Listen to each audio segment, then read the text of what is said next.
네, 2월 21일 수요일 기도로 돕는 그 사랑 매일 묵상. 오늘은 시편 98편 1절에서 6절입니다. 98편에 보면 1절에 보면 새 노래로 여호와께 찬송하라 그의 기이한 일을 행하사, 그런 표현이 있죠. 그러니까 기이한 일, 하나님께서 우리에게 행하신 그런 기적 같은 그런 놀라운 일을 찬양하는 그런 노래입니다. 그래서 오늘 주께서 기이한 일을 행하사라는 제목으로 말씀을 좀 나누려고 합니다. 첫 번째는 하나님의 기이한 일을 경험하고 기억하는 거죠. 지금 새로운 노래로 여호와를 찬송해라. 왜냐하면 찬양은 그냥 찬양하면 복을 받는 게 아니라 찬양 전에 하나님 우리에게 행하신 은혜가 있습니다. 그래 찬양은 이유가 있는 거예요. 왜냐하면 왜 찬송을 해야 되냐면 그는 기이한 일을 우리에게 행하여 주셔서 그의 오른손과 거룩한 팔로 자기를 위하여 구원을 베푸셨음이로다 할 때, 지금 여기서 기이한 일이라는 것은 출애굽을 얘기합니다. 홍해가 갈라지고 이스라엘 민족을 그의 오른손과 거룩한 팔로 구원하셨다는 것을 얘기하죠. 그 하나님의 구원을 경험할 때 우리가 하나님을 찬송할 수 있죠. 홍해가 갈라지고 우리가 그 마른 땅을 건너는 그 기적 같은 하나님의 역사를 경험하면서 솟구치고 춤추며 찬양할 수 있는 거죠.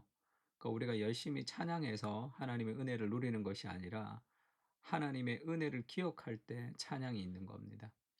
여호와께서 그의 구원을 알게 하시며 그의 공의를 문나라의 목전에서 명백히 나타내셨도다. 악을 정죄하시고 우리를 구원하시는 그것을 명확하게 우리 인생 가운데 하나님이 행하셨기 때문에 그걸 경험한 거죠. 그가 이스라엘의 집에 베푸신 인자와 성실을 기억하셨으므로 땅 끝까지 이르는 모든 것이 우리 하나님의 구원을 보았도다.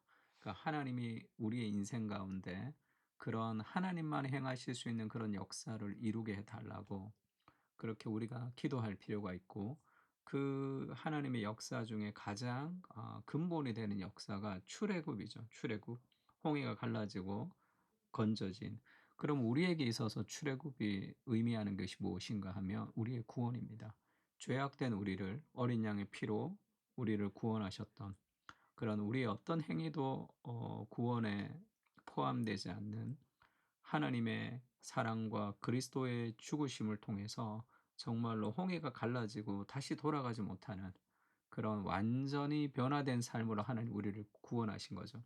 그 죄악된 나를 구원하셨다는 그 하나님의 기이한 일들을 우리가 기억하고 경험할 때 인생에서는 찬양과 기쁨이 넘쳐날 수 있는 거죠. 제가 오늘 케빈 드영이 썼던 책 중에 Crazy Busy라는 책이 있습니다. 그러니까 미친 듯이 바쁜이라는 제목으로 예전에는 번역이 됐고, 그게 다시 이제 재번역이 돼서 나는 왜 이렇게 바쁠까라는 제목으로 이제 번역이 됐는데, 거기서 추천사를 이제 오늘 썼습니다. 추천사를 쓰면서 우리가 바쁜 가운데 가장 큰 위험은 이 감사와 기쁨을 잃어버리는 것이다. 케빈 드영이 그렇게 얘기하거든요. 그러면 우리가 하나님의 기이한 역사를, 그 구원의 은혜와 그것을 감격하고 누리지 못하는 이유는 그것에 대해서 묵상할 수 있는 시간이 없을 만큼 바쁜 인생을 살아가는 거죠. 우리가 머물러 있을 때 하나님의 은혜를 기억할 수 있고 그때 우리의 인생에서 찬양이 나올 수 있습니다. 그래서 하나님의 기이한 일들을 우리로 경험하며 기억할 수 있도록 그 은혜를 회복시켜 달라고 기도할 필요가 있죠.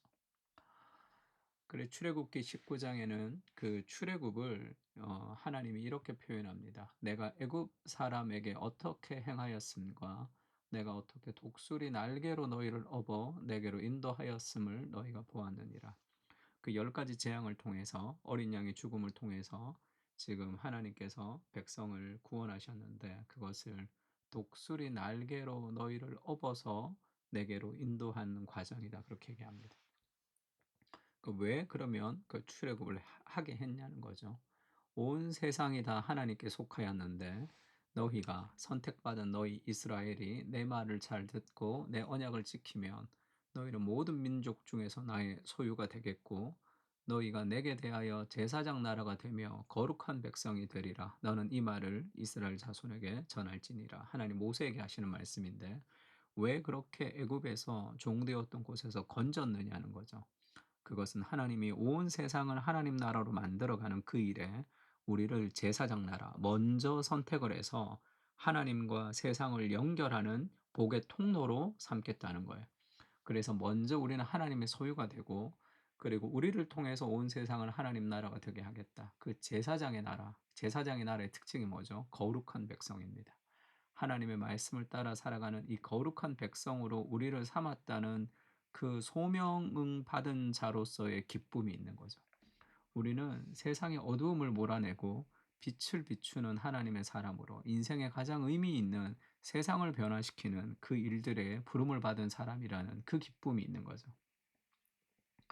그래서 그것을 깨달을 때 우리의 온 인생을 다해서 하나님을 찬양할 수밖에 없는 거죠. 부족한 인생을 건지셔서 세상을 변화시키는 그 일에 우리를 동참시킨단 말이에요. 그래서 하나님의 역사를 찬양할 수밖에 없습니다. 온 땅이여 여호와께 즐거이 소리칠지어다. 소리내어 즐겁게 노래하며 찬송할지어다. 수금으로 여호와를 노래하라. 수금과 음성으로 노래할지어다. 나팔과 호각으로 왕이신 여호와 앞에 즐겁게 소리칠지어다. 모든 악기를 다 동원해서, 모든 것을 다 동원해서 하나님을 찬양할 수밖에 없는 그 영광스러운 감격, 그것이 그리스도가 우리를 건지셨고, 그것뿐 아니라 그냥 우리가 불쌍해서 죄에서 건진 정도가 아니라 우리를 통해서 세상을 변화시키는 그 일로 하나님 우리를 동참시키는 그 은혜의 역사를 찬양하는 거죠. 죄인을 구원하셔서 수많은 사람들을 변화시켜가는 그 역사의 통로에 하나님 우리를 사용하시는 겁니다. 그래서 이 출애굽을 얘기할 때 이 얘기를 한번 한 적이 있는데 기억을 할지 모르겠습니다. 예수님이 변화산에서 변형되셨죠. 베드로가 인제 거기서 초막셋을 짓고 "여기서 살고 싶다." 그렇게 얘기했던 그 변화산의 사건에서 예수님이 기도하실 때 용모가 변화되고 옷이 휘어 광채가 나더라. 이것은 그리스도의 신성을 경험하는 거죠. 문득 두 사람이 예수와 함께 말하는데 모세와 엘리야가 등장해서 예수님과 대화를 했습니다. 모세는 율법의 상징이고 엘리야는 선지자의 상징이죠. 그러니까 이 구약의 대표적인 인물이 나타나서 예수님과 대화를 했는데 어떤 대화를 했냐면 영광 중에 나타나서 장차 예수께서 예루살렘에서 별세하실 것을 말할세, 예루살렘에서 예수님이 죽는 것에 대해서 그리스도의 죽음에 대해서 이야기했다 이렇게 얘기합니다. 이때 별세라는 단어가 이 세상을 떠나다라는 단어로 번역이 됐어요. 그러니까 아마 departing 이렇게 이제 번역이 되는 단어, 영어 성경이 많은데 지금 이 헬라어 단어는 그 엑스호도스 하는 그런 출애굽에 대한 단어가 사용되었습니다. 엑스호도스 하면 어 엑스가 EX니까 밖으로 이런 뜻이죠. 호도스는 길입니다. 길 밖으로 이런 뜻이에요. 그래서 우리가 엑소도스 하면 그걸 출애굽기라고 얘기하는데 그래서 예루살렘에서 출애굽하실 것을 말씀했다 이렇게 얘기합니다. 그러니까 그리스도의 십자가의 죽음이 곧 출애굽에서 이스라엘 민족이 지금 구원받았던 그 사건과 연결된다는 것을 성경에서 보여주는 거죠. 그 어린 양의 죽음이 그리스도의 죽음이고 그리스도의 죽음을 통해서 우리가 죄에서 구원받는 그 진정한 출애굽, 그러니까 출애굽기는 그리스도의 죽음의 그림자였다는 것을 알려줍니다. 그러니까 그 그리스도가 우리를 위해서 행하셨고 우리를 그 거룩한 백성으로 이제 살기를 원하는 그 그리스도의 역사가 있는 거죠.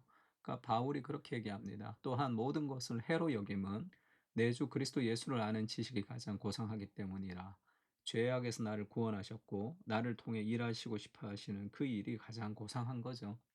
내가 그를 위하여 모든 것을 잃어버리고 배설물로 여김은 그리스도를 얻고 다른 어떤 것보다 내 인생에 그 구원을 얻고 세상 가운데 하나님 나라를 만들어가는 그 일에 동참되는 것이 너무 감격스럽기 때문에 다른 것은 배설물처럼 여겨진다는 것.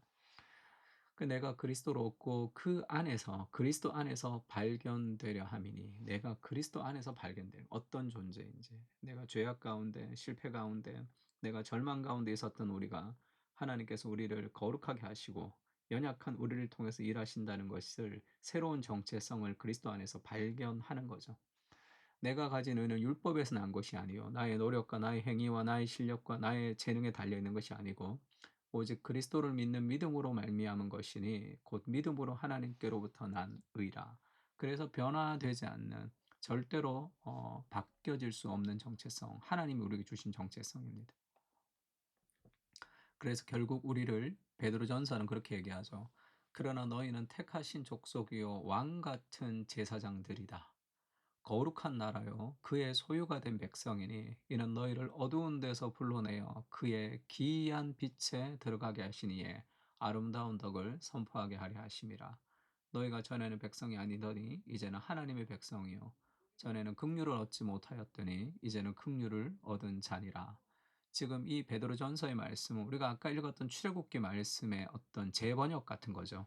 너희를 택하셨다. 왕 같은 제사장으로 너희는 하나님의 소유가 되었 거룩한 나라다. 그래서 너희를 어두운 데서 불러낸 것은 그의 기이한 빛에 들어가게 하시니 아름다운 덕을 선포하게 하려 하심이라. 어두운 세상에 진정한 빛을 비추는 문화의 창조자로 하나님이 우리를 부르셨다.